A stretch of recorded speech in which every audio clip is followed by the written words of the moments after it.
I know you guys have had certainly a busy last few days, and we got to ask you about your first-round pick. Certainly a bit surprising, I think, to the baseball world. Kumar Rocker, third overall. What made Rocker the right selection for you, taking him at number 3? Well, listen, I think he's been I think he's been probably the most successful and dominant amateur pitchers over the last probably 3 years, back to his maybe 4 years back to the end of his high school season, and he's just got a combination of stuff, strikes, makeup, competitiveness, size that you don't find too often. He's got one hickey, which obviously is that he had the medical deal last year, and we felt, based on the information at hand, and not I don't want to skip by the fact that this guy came back and made 5 starts, and his stuff was, every bit as good as it was prior to the surgery, that, if he's healthy, which we believe him to be, that he is, kind of back to that high-end, dominant, durable, winning starting pitcher talent that you just don't pass on. So we were excited about it. We did consider other guys there, and probably until we saw him pitch, make those 5 starts up in the Frontier League, until we saw kind of the medical reports that were shared through the system, we had the same questions as you're kind of referring to. Maybe some others did, but we got comfortable based on those 2 things: seeing him pitch and dominate, and the medical reports, and we're really excited to welcome him into the organization. JD, and I've been there with you before when a doctor, you love a player. You absolutely love a player, and that doctor tells you can't draft him. And I'm telling you why. And so can you walk our listeners through what that was like for you? And you're not trying to put pressure on the doctor to help you with the pick, but you're just deep down inside, it's gut-wrenching when they say you can't take him, but it is like exhilarating when they give you the go-ahead. Yeah, and Brian, I think you go back to the 21 draft a year ago. We picked second, and our questions at that point were unanswered. Like, we had seen, and he actually dominated in the SEC and pitched them into the postseason, and was probably as good as anybody, including Leiter, Jack, his teammate who we drafted. But there was a degradation in kind of his velo and a little bit in stuff. He was every bit as successful pitching at 90, 94 as he had been at the upper levels, but there was some unknown there. We felt that those questions have been answered, and he had surgery, but he had a successful surgery. And once we were able to review the file, and our medical staff felt like this is the type of injury that guys do come back from, that quite frankly our medical staff, our PT group is excellent at helping players with. We felt that I know the industry maybe thought it was a risk. We thought passing on him was the bigger risk, quite frankly, and we didn't want to look back and say, geez, we had an upper rotation starter with just unbelievable competitive makeup sitting there, and we walked by him. And so we're really excited to pull his name.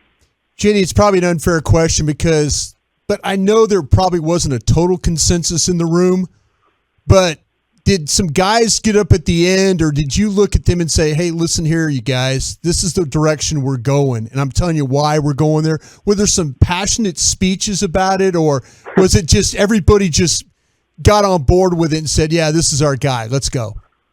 A little bit of both. So we had, you got to remember that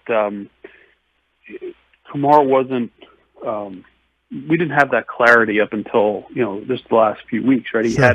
He didn't pitch early in the spring, and so he really he wasn't as solidly on the board up until that point, because he just didn't have the recent information. And so we were, for a good part of the spring, operating as though he wasn't going to be, a consideration there. And so we got locked in on a group of really talented players, and we kept trying to, one of the real themes of our conversation. Hey, like, let's not get anchored in there right now. Let's not get locked in. Like, we have time. We're going to utilize it. We're going to go, we're going to make the most of this and really get all the information, all these guys. And there were a number of players there. I think we had 7 players that we were, really in consideration. We narrowed it down and ended up being 3 or 4 towards the end. And Kumar kind of, pushed his way back into that, and we lead on our history. So the last few days, we had some kind of smaller group discussions with the leadership and between the front office and the scouting group. We had a couple larger discussions in the room, kind of knew where everybody stood. Ultimately, Kip, our scouting director, CY, myself, Josh Boy, we had to kind of make a decision, and I think everybody felt heard in the process, and we knew where everyone stood and the reasons they stood where they were. And once we decided, hey, we're going with Rocker, everybody was way on board, and the room erupted. People were really excited about it. Rangers president Jon Daniels with us here on your home of the Rangers 105.3 The Fan. You circle back after taking Kumar Rocker at 3rd overall. You didn't have a 2nd or 3rd round pick because of the Seager and Simeon signings. 4th round comes around. Brock Porter falls to you there, and he was considered the best high school pitcher in the class and could have been a 1st rounder. How did that come about? What went in maybe behind the scenes as you were hoping that he slides to you 4th overall, and what makes him so exciting as you were able to pair him and Rocker together on your draft board? Yeah, so one of the conversations we had as we were deciding on strategy for the first pick was, if 2 guys are close on the board, but we can sign one for a little less than the other, is that enough? Do we save the money and we can spread it out in the class? And pretty unanimously, our decision was no. Like, money is not going to determine our 1st round pick. We're going to take the guy that is just flat out most talented, because we can't anticipate that, not having a 2nd or 3rd round pick, we can't anticipate that we're going to get a high-end talent to get to the 4th round. So we didn't want to necessarily, pass on the top player to save the money and then not have somebody to spend it on there. And so to say that, it worked out better than we anticipated is an understatement.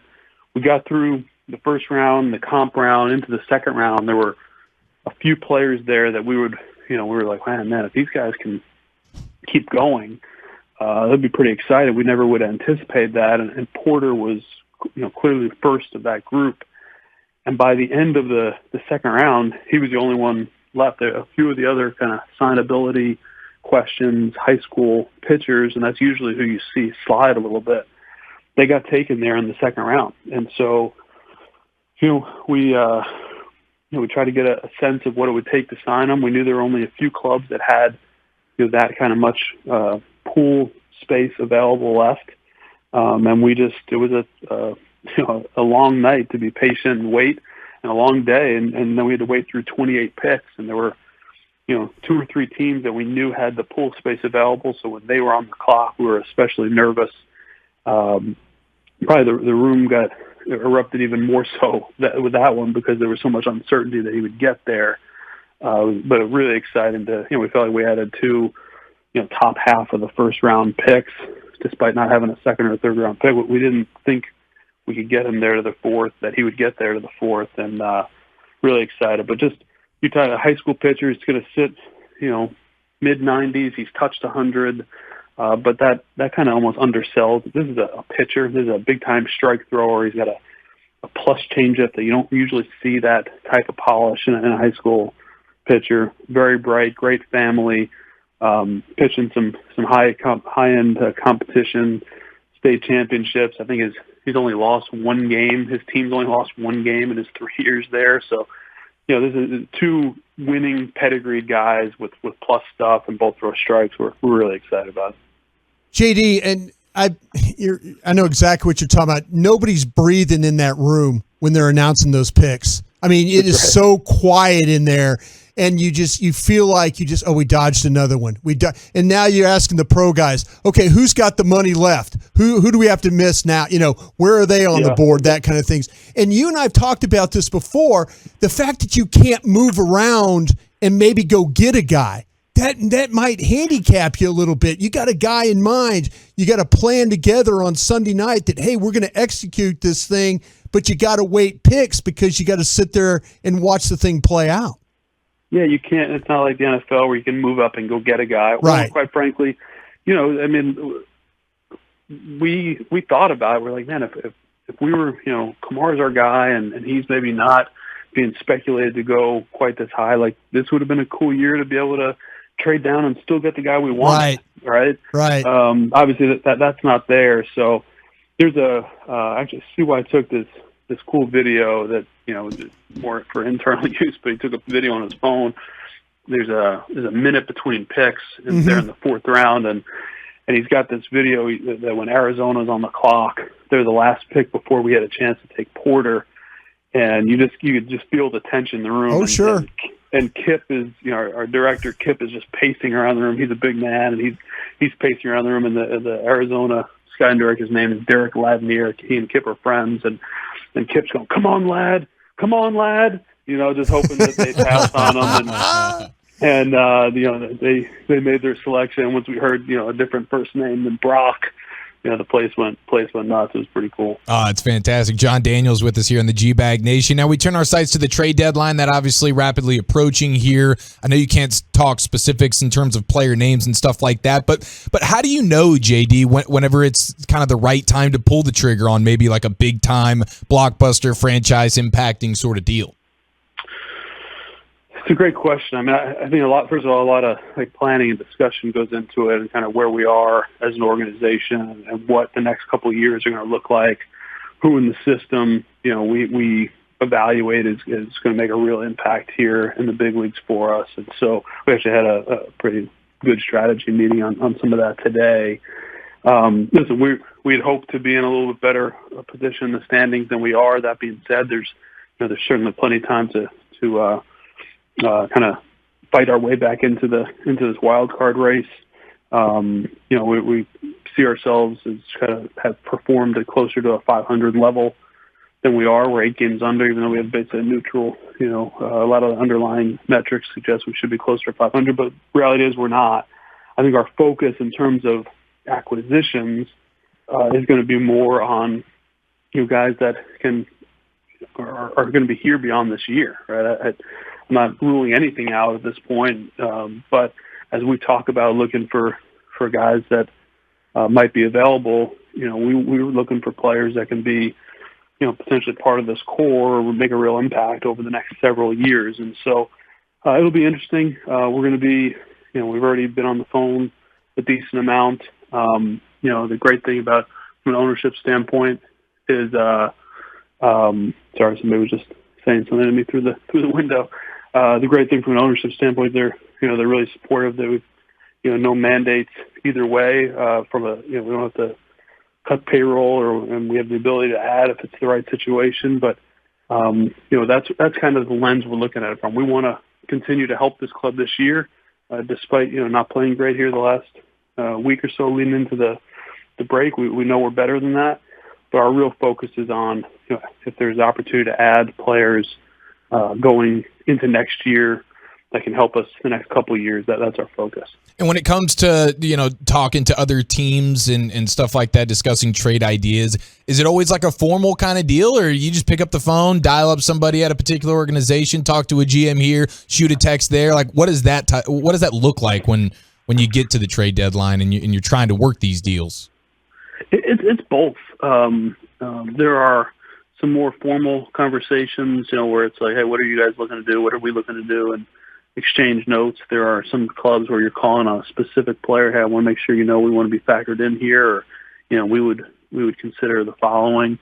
There's some guys that are prefer text and